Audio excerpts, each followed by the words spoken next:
Alors nous passons donc à des questions diverses demandées par certains élus. Donc dans l'ordre d'arrivée des questions, c'est Marie. Donc je passe la parole à Marie. Merci Monsieur le maire. Le groupe Libala Solidaire s'est constitué pour faire de la politique autrement. Nous disposons d'une charte sur laquelle nous nous sommes engagés et à nos yeux, le maire n'en est plus le garant. Voici ce qui nous pose problème aujourd'hui. Notre méthode de travail n'est plus respectée. Plusieurs exemples ont été évoqués lors des délibérations de ce conseil. Le manque de transparence et d'information sur de nombreux dossiers, dont le CIVU et certains investissements comme évoqué précédemment. Le management du groupe et plus particulièrement de l'exécutif par la division et par des mises en cause personnelles des adjoints lors des difficultés rencontrées dans la dynamique municipale. Une évolution vers une forme d'autoritarisme et une absence de collégialité. Le recours à des affirmations répétées qui, à l'épreuve des faits, se sont révélées fausses. Des ordres du jour programmés souvent sans concertation avec les délégations concernées. Des décisions prises sans information et sans accord des délégations concernées. L'absence de cohérence dans la gestion des services municipaux et dans le suivi des décisions prises. Des absences injustifiées du maire à des rendez-vous importants. Nous avons été livrés à la presse sur la place publique. On nous accuse d'en être responsables. Or, tous les articles sont à charge contre nous. Lorsque nous communiquons dans la presse, nous signons ce que nous disons et nous apparaissons à visage découvert. Aujourd'hui, les mises en cause par voie de presse sont directement ou indirectement à l'initiative du maire. C'est de cette façon dont nous recevons les informations. La manière dont les décisions sont prises et les projets élaborés n'est pas sans conséquence sur leur qualité, comme nous l'avons démontré au cours de certaines délibérations. Le manque de disponibilité du maire facilite les petits arrangements et laisse s'installer peu à peu un mode de gestion oligarchique. Aujourd'hui, le maire a perdu notre confiance car il n'est plus garant de la méthode et nous amène à pratiquer la politique politicienne que nous avons toujours dénoncée. Nous avons parlementé avec lui depuis des mois, selon différents modes de rencontre, mais en vain, car nous avons un mur en face de nous. Trop d'insatisfactions n'ont pas été prises en compte et ont engendré un climat de plus en plus difficile au sein du groupe. De ce fait, nous sommes en désaccord fondamental avec le maire et nous nous sentons trahis dans nos engagements communs. C'est pourquoi aujourd'hui, un certain nombre d'entre nous rendent leur délégation.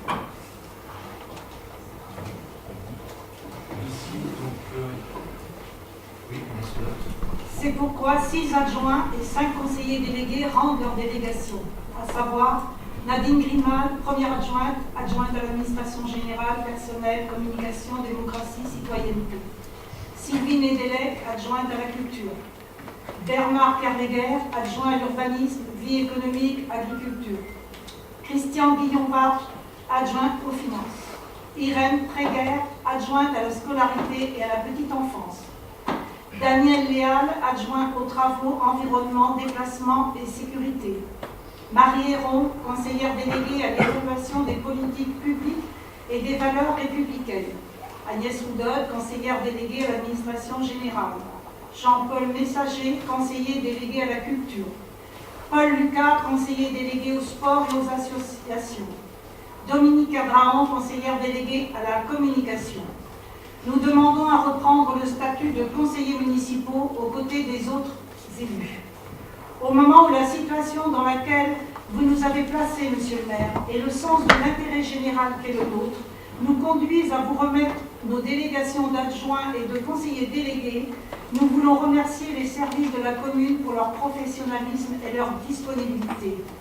Nous voulons remercier aussi nos collègues du conseil municipal sur l'ensemble des bancs de cette assemblée qui, par leur implication dans les dossiers, ont permis d'améliorer les réponses de la commune à certaines attentes. Nous voulons enfin remercier l'équipe avasien, responsables d'associations, acteurs économiques et simples citoyens qui nous ont accompagnés et aidés dans l'exercice de nos délégations. Qu'ils sachent que les conseillers municipaux que nous sommes resteront attentifs à leurs revendications et à... je passe aux questions.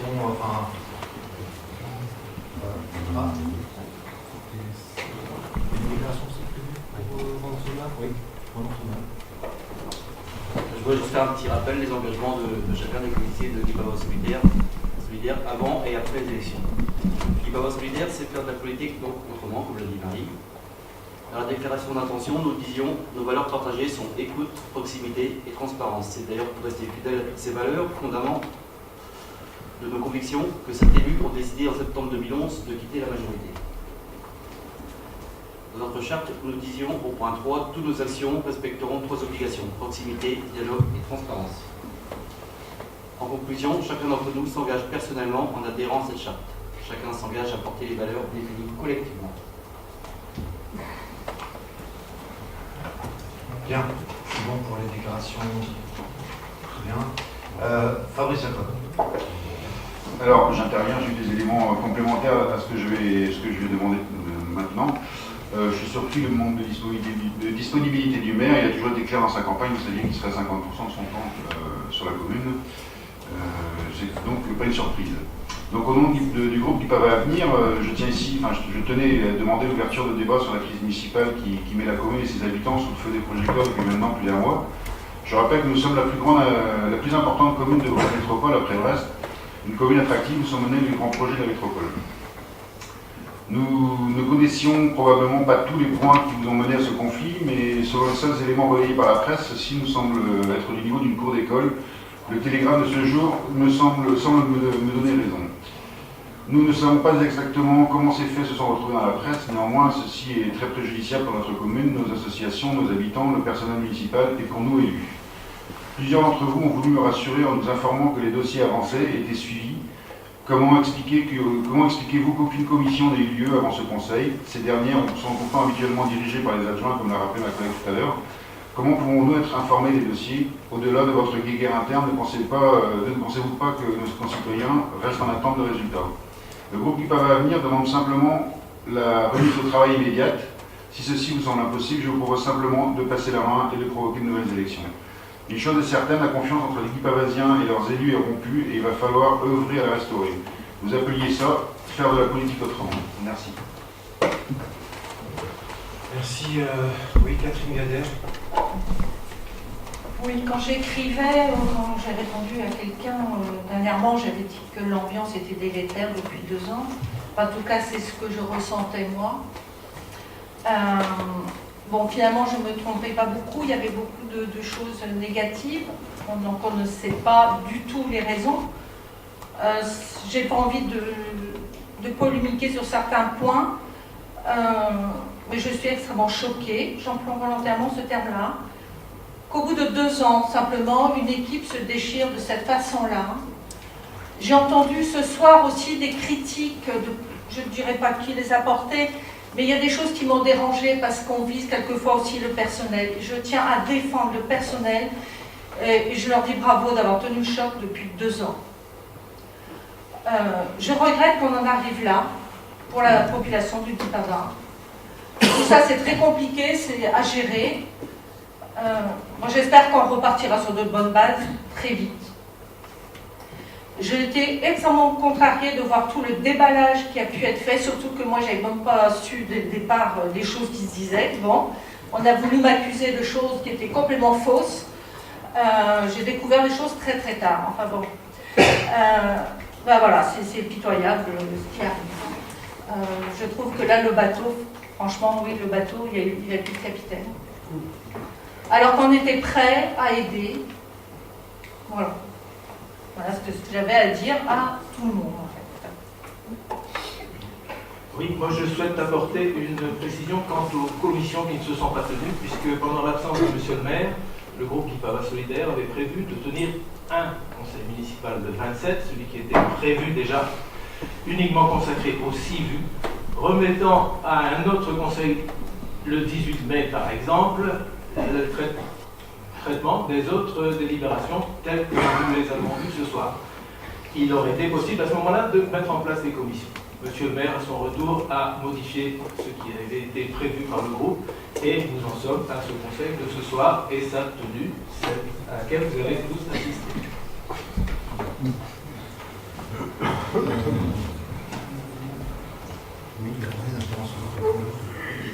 Non, je voulais juste rajouter en complément de ce qu'a dit Jean-Paul et pour répondre à une remarque d'Isabelle Guérin.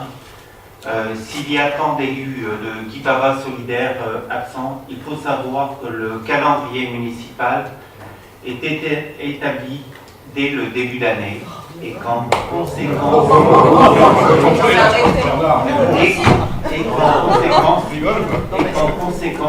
Si vous plaît, laissez finir. vous pouvez me laisser finir, et qu'en conséquence, les élus prennent leurs dispositions. Ça tombait donc au comment, la semaine de l'Ascension. Vous n'êtes pas donc au comment, sans savoir, je vais vous dire mon cas personnel. Donc je devais être absent, j'avais d'autres contraintes familiales. C'est vrai que donc j'ai fait l'effort de venir ce soir, mais d'autres personnes ont des engagements, pas uniquement pour congé, mais des engagements pour des rendez-vous chez des spécialistes, des rendez-vous professionnels. S'il vous plaît. S'il vous plaît. Juste une chose. Oui, Catherine. Quand on est élu, et en plus adjoint, on assume. Je suis désolée. Complètement. Merci. Oui. Tant que j'ai pas dit de lever la séance, c'est de ne pas entendre le public. Alors, il y a Isabelle pour une dernière intervention sur ce débat, parce qu'il y a Patrick Frein qui avait demandé aussi par écrit à intervenir, donc il a le droit aussi à la parole après. Oui, Isabelle. Merci Monsieur le maire. Je me permettrai juste effectivement de rejoindre ma collègue Madame Guyadère, puisqu'effectivement nous sommes tous élus, nous nous sommes tous engagés il y a 2 ans et nous savions dans quel bateau nous nous embarquions, enfin peut-être pas tous, mais certains oui. Et je finirai quand même en vous disant qu'en recevant ce matin le mensuel Guy Pava, j'étais quand même un petit peu chiffonnée. Guy Pava solidaire, alors solidaire, je ne suis pas très sûre que l'adjectif soit toujours adapté, et un titre 18 élus en colère. Je voudrais quand même vous dire qu'il y a beaucoup de Guy Pavasiens en colère. Je voulais juste ajouter ceci. Merci Monsieur le maire. Merci.